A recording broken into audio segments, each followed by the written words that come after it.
तर नुकतंच संशोधन आले मागच्या महिन्यामध्ये की माणूस जाड असो किंवा बारीक असो तो आता हाय कॅलरी फूड खायला लागलेला आहे. म्हणजे खाताना तो हाय कॅलरी फूडच प्रेफर करतो आहे. त्याची कारण मीमांसा काय आहे? स्ट्रेस आहे. ओके. ही जी सगळी स्पर्धा शर्यत सुरू आहे जगामध्ये, मला पुढे जायचंय, मला कुठेतरी पोहोचायचंय आणि रोज तो स्ट्रेस आपण कॅरी करतो. केवढं मोठं लगेज आपल्या खांद्यावर आहे. प्रत्येकानं तो विचार करायचा आहे. बऱ्याच वेळा आळशी पेशंट असतो आणि मग सारखी चाल ढकल, आज नाही जमलं मग उद्या डाएट सुरू करतो, परवा नाही जमत आहे, अमुक आहे. त्यांना स्क्लेरॅन्थस नावाची रेमेडी आहे, पुष्प औषधीमध्ये ती काम करते. म्हणजे ते औषध दिल्यानंतर तुम्हाला तो डिसिप्लिन येतो वगैरे? स्वभाव बदलतो. पुष्प औषधीचं ते वैशिष्ट्य आहे. ईटिंग डिसऑर्डर्स आहेत काही, त्या तर आहेत, म्हणजे त्या डिसऑर्डर म्हणून गणल्या गेलेल्या आहेत. पण जेव्हा माणूस कुठला येतो आणि त्याचं वजन का वाढलेलं आहे याचं मूळ आम्ही शोधण्याचा प्रयत्न करतो. तर यावेळी तुम्ही पाणी जरी नुसतं पिऊन दिवस काढले तरी तुमचं वजन वाढणार आहे. एवढा त्याचा खरं तर परिणाम असतो. नमस्कार मंडळी, 4 ची कॉफी स्मिता बरोबर या इन्फॉर्मेटिव्ह गप्पा सत्रामध्ये पुन्हा एकदा सगळ्यांचं अगदी मनापासून स्वागत.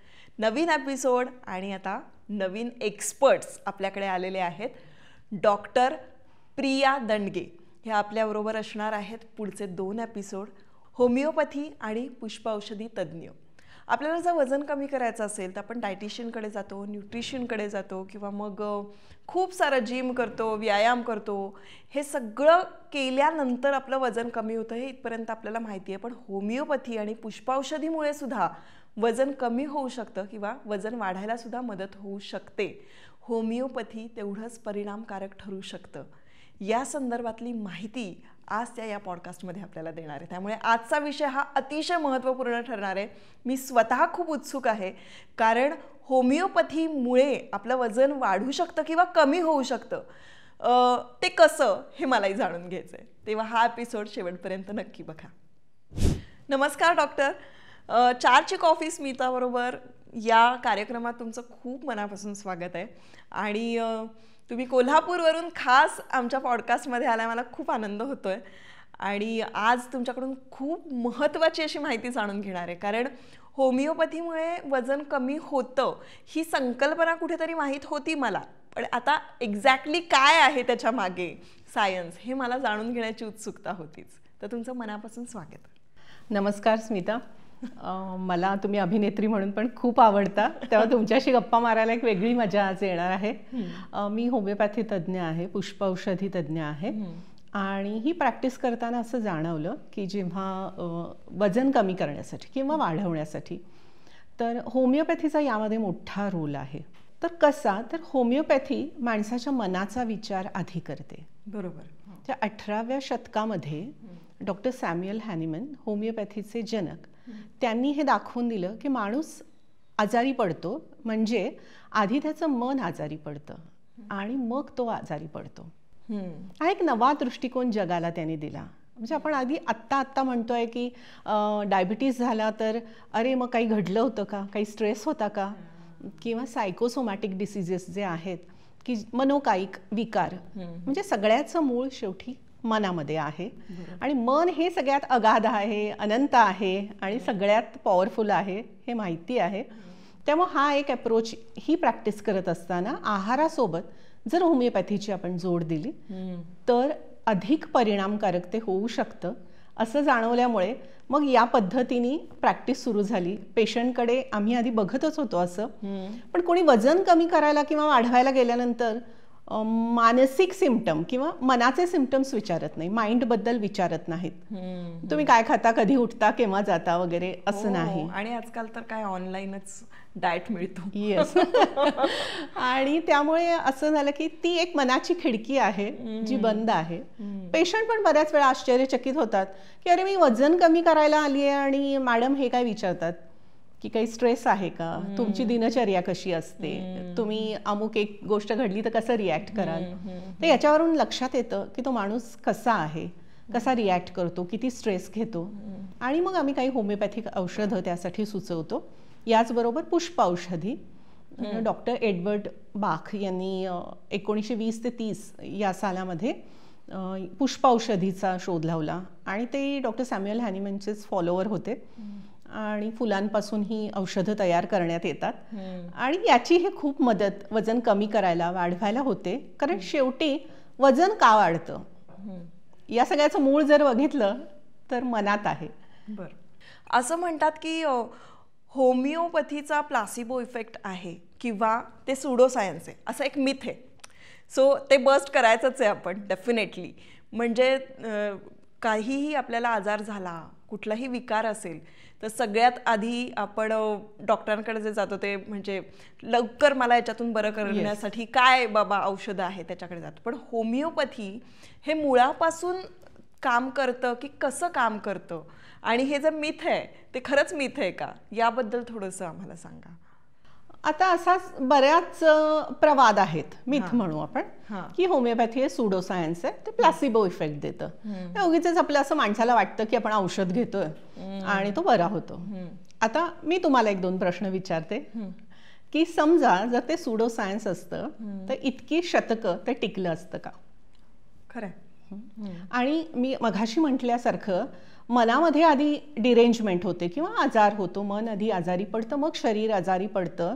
हा एक क्रांतिकारी विचार डॉक्टर सॅम्युअल हॅनिमन यांनी 18व्या शतकाच्या शेवटी मांडला, ज्यामुळे जग चकित झालं. कारण तेव्हा खरं सांगू का, जे मेंटली इल पेशंट होते, जे ज्यांना काही मेंटल आजार असायचा किंवा ज्यांना काही ॲबनॉर्मलिटीज असायच्या, त्यांना मारझोड केली जायची, म्हणजे खूप छळ केला जायचा मानसिक रुग्णांचा. त्यावेळी डॉक्टर सॅम्युअल हॅनिमन यांनी सांगितलं असं नाही, त्यांच्याकडे पण माणूस म्हणून बघितलं पाहिजे, तो मानसिक आजार म्हणून समजलं पाहिजे. मग तुम्ही मला सांगा की इतक्या वर्षांपूर्वी एक माणूस असा विचार मांडतो आहे आणि तुम्ही आत्ता हा विचार घेतलेला आहे, तर कोण पुढे आहे? डेफिनेटली. आणि डॉक्टर तुम्हाला सांगू का, आपल्याकडे ना आयुर्वेदाचार्य जे येऊन गेले त्यांनी प्रत्येक आजारामागे तुमचा स्ट्रेस, तुमचं टेन्शन आहे आणि म्हणून तुम्हाला हे आजार आहेत किंवा विकार आहेत, आजार नको अगदी म्हणूया आपण, विकार आहेत असं म्हणतात ते. आणि म्हणून आपल्याकडे मागे एक सिरीज झाली जी स्ट्रेस मॅनेजमेंट कशी करायची, स्त्रियांनी स्ट्रेस मॅनेजमेंट कशी करायची, पुरुषांनी कशी करायची, किंवा नातेसंबंधांमधले स्ट्रेस कसे मॅनेज करायचे. म्हणजे थोडक्यात आता आपण मानसिकतेचा खूप विचार करायला सुरुवात केलेली आहे. मन आजारी असेल तर अर्थात सगळं आजारी पडतं, हे लोक आता या गोष्टीकडे लक्ष द्यायला लागलेत. आणि होमिओपॅथी मला असं वाटतं त्याच्यावरच तर काम करते आधी. हो, आणि खूप वर्षांपासून करतेय होमिओपॅथी याच्यावर काम. आणि सुडो सायन्सचाच जर आता तुम्ही विषय काढलाय तर सांगते की डॉक्टर जयेश बेल्लारे म्हणून आहेत IIT पवईचे, त्यांनी आणि त्यांच्या टीमनी असंच रँडमली होमिओपॅथिक औषधं आणली आणि ट्रान्समिशन इलेक्ट्रॉन मायक्रोस्कोप खाली ती अभ्यासली. त्या टीमने बरीच काळ ते संशोधन केलं, बराच काळ, आणि त्यांनी बघितलं की यामध्ये नॅनो पार्टिकल्स आहेत. म्हणजे जे कणामध्ये आहे ते मनामध्ये नसतं, हे होमिओपॅथी मांडते. आणि होमिओपॅथी म्हणून अनेक विकारांवर प्रभावी उपचार केलेले आहेत. इनफॅक्ट बऱ्याच वेळा असं होतं की आपण मॉडर्न सायन्सकडे जेव्हा जातो आणि सगळे उपचार थकतात तेव्हा मॉडर्न सायन्स म्हणतात आता बघा घेऊन होमिओपॅथी काही होतं का. नाही, बरोबर आहे. माझा संपूर्ण विश्वास का आहे, कारण मला होमिओपॅथीचा बराच फरक पडलेला आहे. आणि फक्त वजन कमी करण्यासाठी याचा कसा उपयोग होतो या बाबतीत मात्र मला उत्सुकता होती. तर डॉक्टर काय सांगाल की वजन कमी करण्यासाठी पुष्पौषधी याचा कसा वापर केला जातो, काय त्याच्यासाठी तुमच्याकडे काउन्सिलिंग कसं केलं जातं किंवा कन्सल्टेशन कसं असतं? आता स्मिता आहे बघा, जेव्हा पेशंट येतो तेव्हा मी म्हटलं तसं तो मनाविषयी आम्ही त्याच्या विचार करतो. तर काय असतं की इटिंग डिसऑर्डर्स आहेत काही, त्या तर आहेत, म्हणजे त्या डिसऑर्डर म्हणून गणल्या गेलेल्या आहेत. पण जेव्हा माणूस कुठला येतो आणि त्याचं वजन का वाढलेलं आहे याचं मूळ आम्ही शोधण्याचा प्रयत्न करतो. बरं. तर माझ्याकडे एक पेशंट आलेली, यंग 30 मधली आहे, वजन वाढलेलं आहे, कळतंय सगळं. आम्ही डाएट दिलं, अमुक दिलं, होमिओपॅथिक औषध दिलं, काउन्सिलिंग केलं. आणि मग पहिल्या टप्प्यात तर काही कळलं नाही. मग दुसऱ्या टप्प्यात जेव्हा ती आली आणि मग मी काउन्सिलिंग तिच्याशी करायला लागले, बोलायला लागले, तेव्हा लक्षात आलं की तिचे आणि तिच्या नवऱ्याचे जे संबंध आहेत, वैवाहिक संबंध, ते खूप बिघडलेले आहेत. ओके. ती सॅटिस्फाईड नाही आहे. आणि मग जेव्हा स्ट्रेस येतो ना, एखादी बस पकडायला उशीर झाला म्हणून चिडचिड झालेली असू दे, तुमचा स्वभाव असेल स्ट्रेस घेण्याचा, आणि असं जर मोठं कारण स्ट्रेसचं असेल तर शरीराला हे माहीत नाही आहे की उपाशी राहिल्यामुळे स्ट्रेस आलेला आहे, कुठलं संकट आल्यामुळे स्ट्रेस आला आहे, की नातेसंबंधातला तणाव आला आहे, स्ट्रेस आला आहे.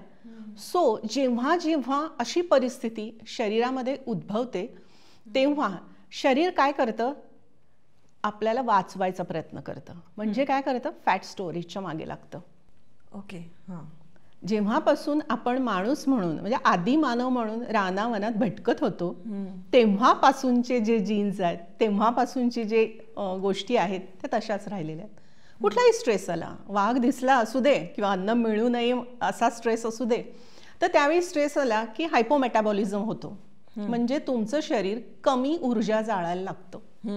कारण शरीराला कळतं की काहीतरी संकट येणार, स्टार्वेशन होणार, कदाचित उपाशी राहायला लागू शकतं दिवसेंदिवस, म्हणून फॅट स्टोअर करा.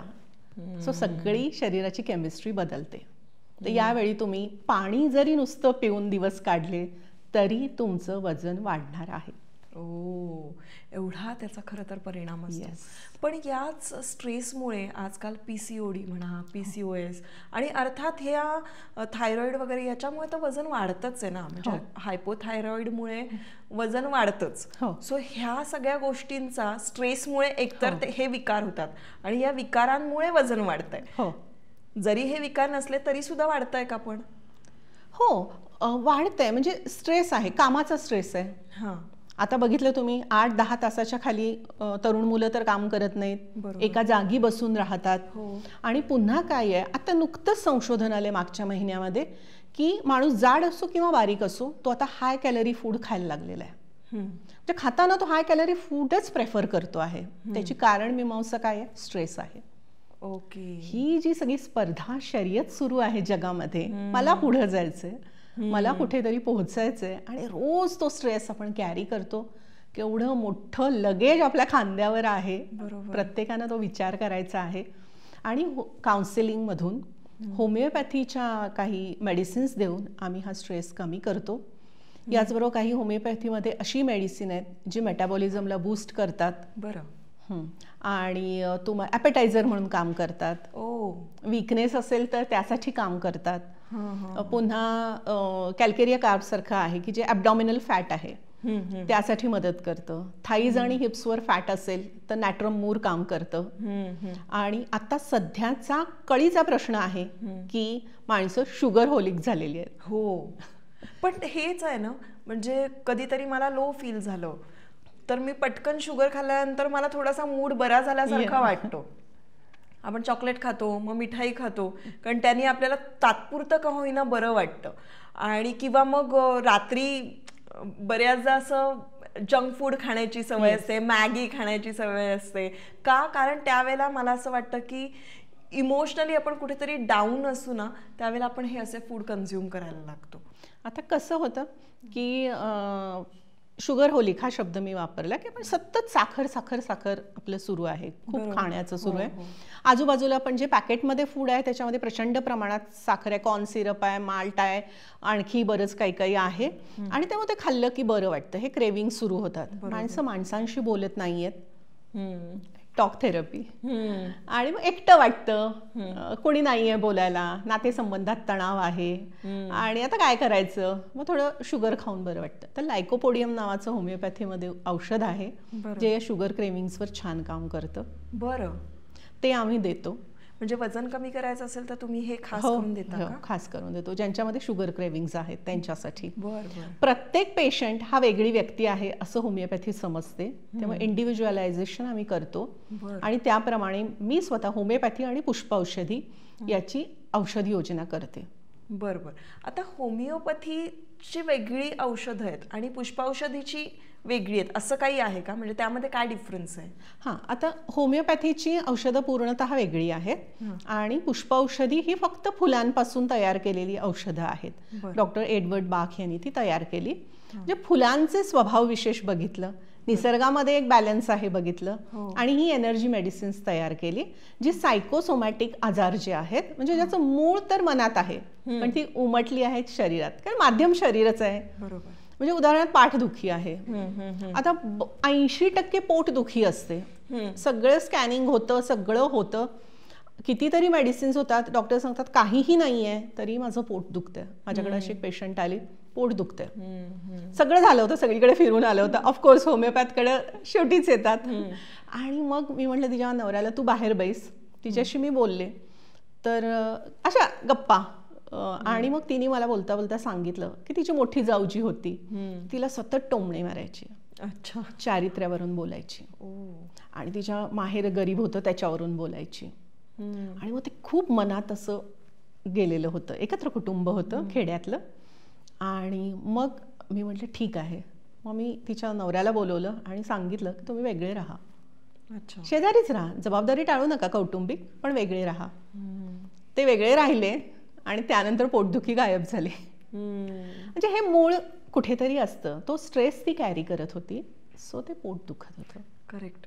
सो तुम्हाला औषधांबरोबर काउन्सिलिंग करणं ही तितकंच मस्त आहे.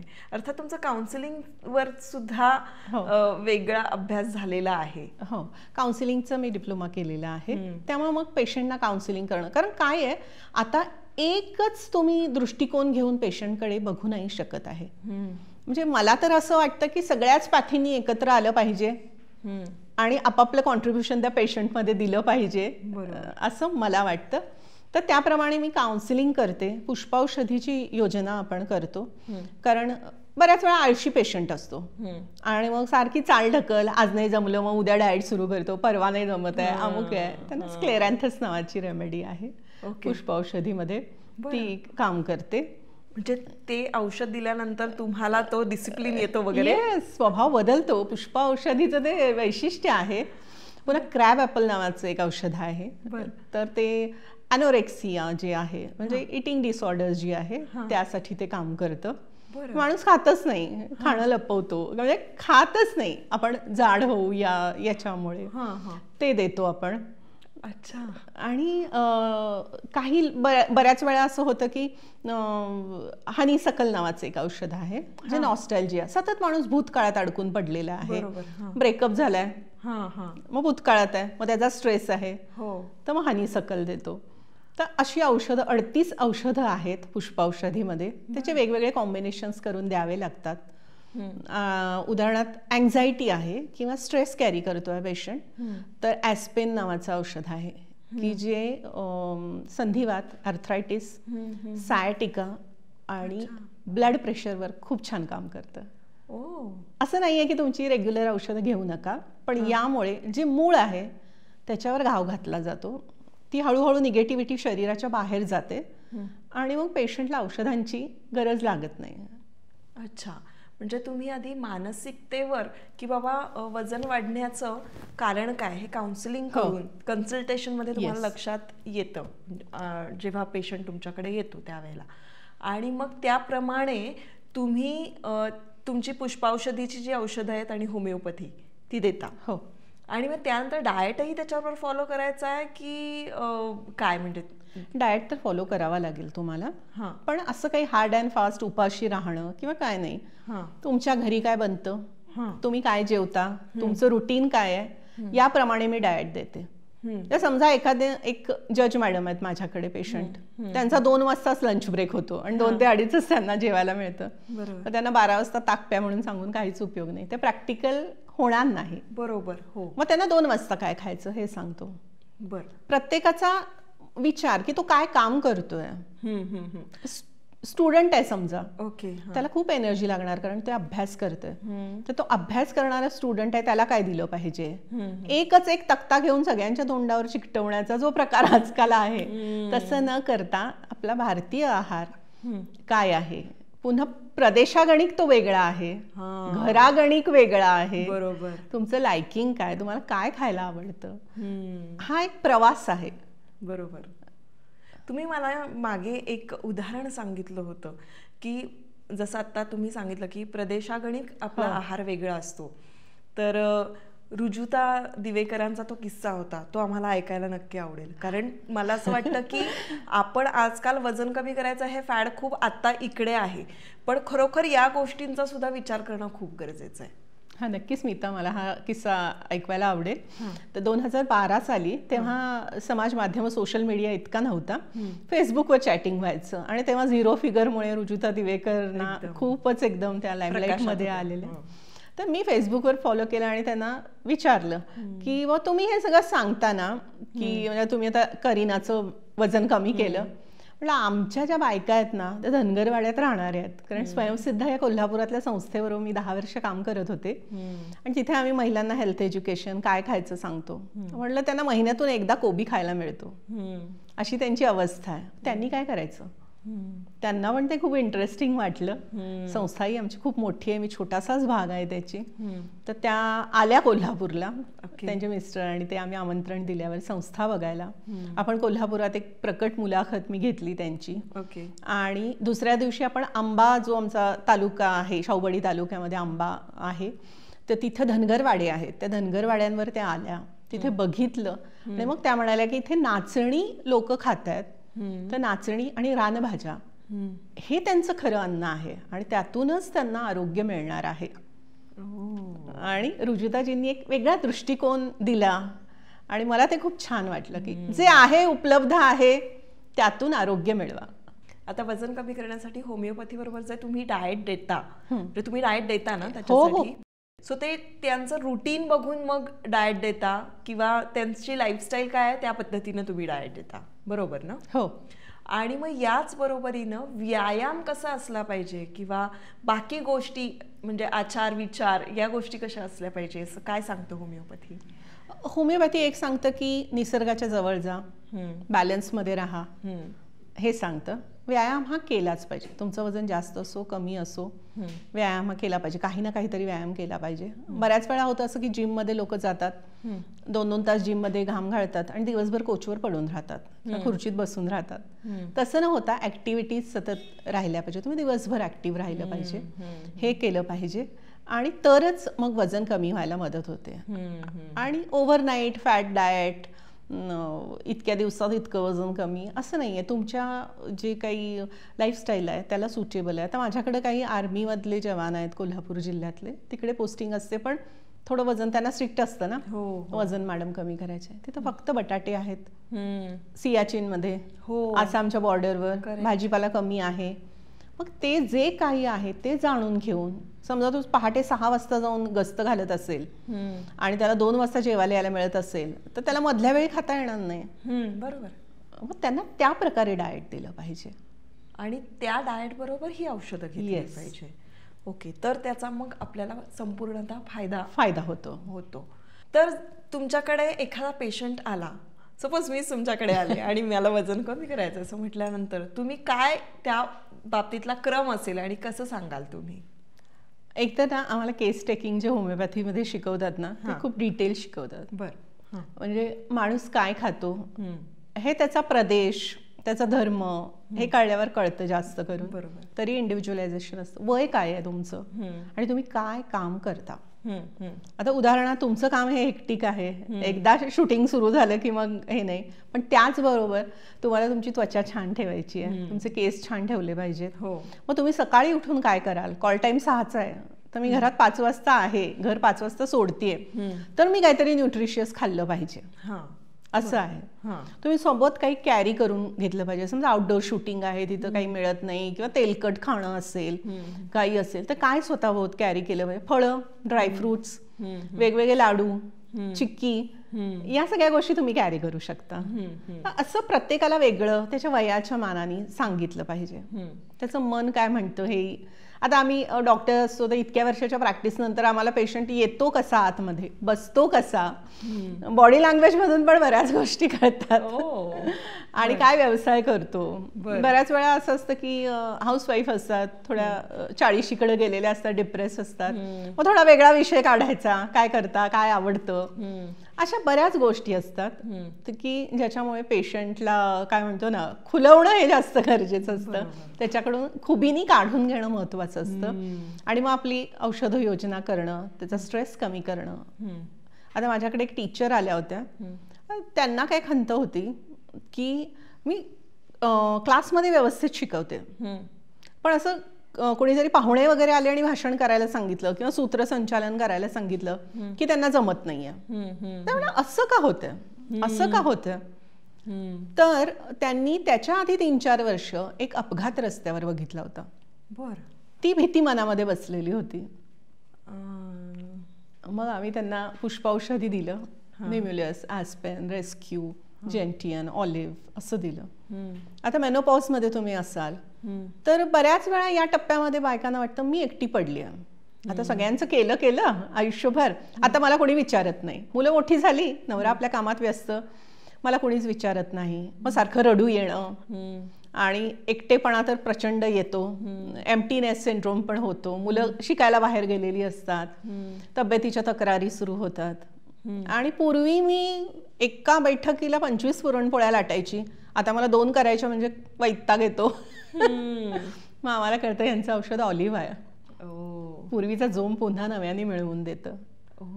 काही जणांना भूक लागत नाही, काही घडून गेलेलं असतं आयुष्यात, भूक लागत नाही. मग काही ॲपेटायझर्स आहेत, जिन्सेंग आहे जे वीकनेस कमी करतं, किंवा अल्फा सारखं स्फूर्ती देणारं टॉनिक आहे. हे सगळं अगदी आम्ही 75 वर्षांच्या माणसाचं सुद्धा वजन कमी करू शकतो मर्यादित, आणि टीनएजचं पण करतो. तेव्हा प्रत्येकासाठी वेगळी थिअरी आहे. होमिओपॅथी म्हणते तसं इंडिव्हिज्युअलायझेशन आहे. बरोबर. तेव्हा संपूर्णतः त्या माणसाला समजून घेऊन आणि मग इतका विश्वास तयार होतो डॉक्टरवर, तो झालाच पाहिजे. आणि तसं असेल तर मग पेशंट आपलं सगळं ऐकतो. बॅलन्स्ड मील घ्यायला लागला की त्याला छान वाटायला लागतं आणि रिझल्ट्स येतात. बरोबर. पण ह्याचे आपल्याला जर रिझल्ट्स आहेत, असं म्हणतात की होमिओपॅथीचे रिझल्ट्स खूप उशिरा येतात, तर काय किती दिवस औषध घेतल्यानंतर याचे आपल्याला रिझल्ट्स मिळतील आणि किती दिवस हे औषध घ्यावं लागतं? आता कसं आहे माहिती आहे का, हा एक गैरसमज आहे की होमिओपॅथीला वेळ लागतो. समजा तुमचा आजार खूप जुना असेल आणि त्याचं मूळ खूप खोल गेलं असेल, बरोबर, तर तो बरा व्हायला वेळ लागतो. ॲक्यूटमध्ये पण होमिओपॅथी काम करते. म्हणजे आज सकाळी सर्दी झाली तर आत्ता औषध घेतलं तर संध्याकाळपर्यंत बरी पण होऊ शकते. बरोबर, असं आहे. त्यामुळं एक 3 महिन्यांचा कालावधी लागतो या सगळ्याला, 3-6 महिने. आणि पेशंट असं नाही की बरा कंप्लीट तेव्हा होणार, रोजच पॉझिटिव्ह चेंजेस त्याच्यामध्ये होत राहतात. बरोबर. आठवड्याला बरं वाटतं, वजन कमी व्हायला लागतं आणि इमोशनल इटिंग मी जसं म्हटलं ते बंद होतं. ते एक डिसिप्लिन लागत असेल. त्यामुळे शिस्तीचीच कमी आहे आपल्या आपल्या जीवनशैलीमध्ये, शिस्तीची कमी असं मला बऱ्याचदा जाणवतं. पण मग ही औषधं बंद केल्यानंतर परत वजन वाढतंय वगैरे असं होणार नाही? नाही, असं नाही होत. कारण औषधं खूप मुळापर्यंत काम करतात. तोवर माणसाचा विचार पण बदललेला असतो. माणूस खूप पॉझिटिव्ह दृष्टिकोनातून आपल्या आयुष्याकडे बघतो. एकूण कसं आहे की सगळा दृष्टिकोनच बदलणं, इथून बदलणं हे जास्त महत्वाचं आहे. करेक्ट. वजन तो क्या चीज है, वो कम हो जाएगा, ऐसा कुछ नहीं है. तर बाकी पण सगळ्या विकारातून तुमची सुटका होते. बरोबर. क्या बात आहे. तुम्ही इतकं छान सांगितलंय, मस्त सांगितलं. होमिओपॅथी कसं काम करतंय वजन कमी करण्यासाठी हे पूर्णतः आता लक्षात आलेलं आहे माझ्या. पण आता शेवटी जाताना तुमची गोल्डन टिप ती आम्हाला ऐकायची आहे.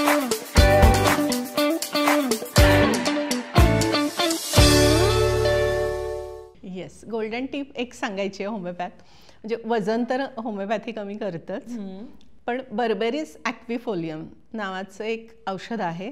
बर्बेरिस ॲक्विफोलियम मदर टिंक्चर. ते अतिशय उत्कृष्ट क्लेंजर आणि स्किन लाईटनिंगचं काम करतं. बऱ्याच ब्युटी पार्लरमध्ये ते वापरतात. ते पिंपल्सवर काम करतं. ते तुमचं स्किन टोन जसा तुमचा नॅचरली होता तसं करतं, लाईटर करतं. त्यामुळे रोज रात्री कापसावर थोडं ते मदर टिंक्चर घेऊन तुम्ही चेहरा मान स्वच्छ केला तर जे रेग्युलर क्लेंजर काढत नाही ती सुद्धा घाण ते दूर करतं. चेहरा अतिशय स्वच्छ होतो. आणखी एक थर असा डॅब तुम्ही करू शकता आणि ओव्हरनाईट तसंच ठेवायचं आणि सकाळी चेहरा धुवून टाकायचा. असं 1 महिना जरी केलं तरी ओळखू नये इतपत स्किन छान होतं. ओके, सो पहिली ही टीप तर खूप छान होती, कारण स्किन चांगली व्हावी हे तर महत्त्वाचं असतं, कारण वजन कमी झालं तरी तुमची स्किन खूप छान दिसली पाहिजे. पण दुसरी टीप जी तुम्ही म्हणालात की मी 2 टीप सांगणार आहे.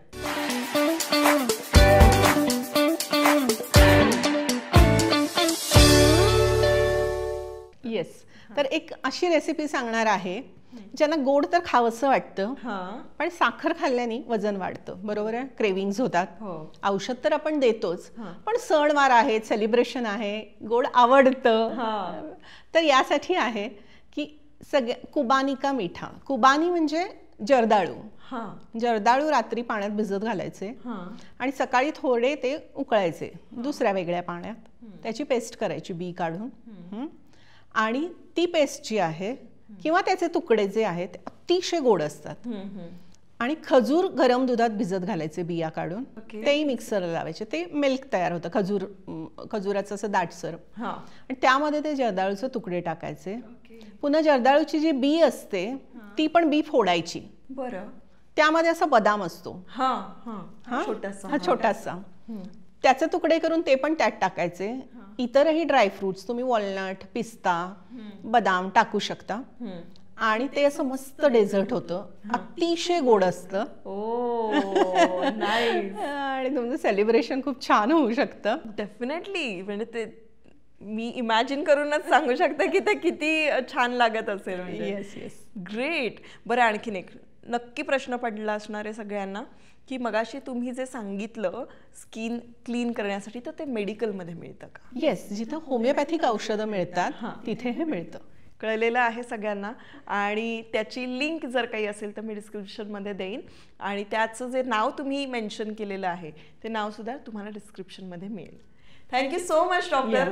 तुमच्याकडनं खूप छान माहिती मिळाली. आता भेटूया आपण पुढच्या एपिसोडमध्ये. नक्कीच.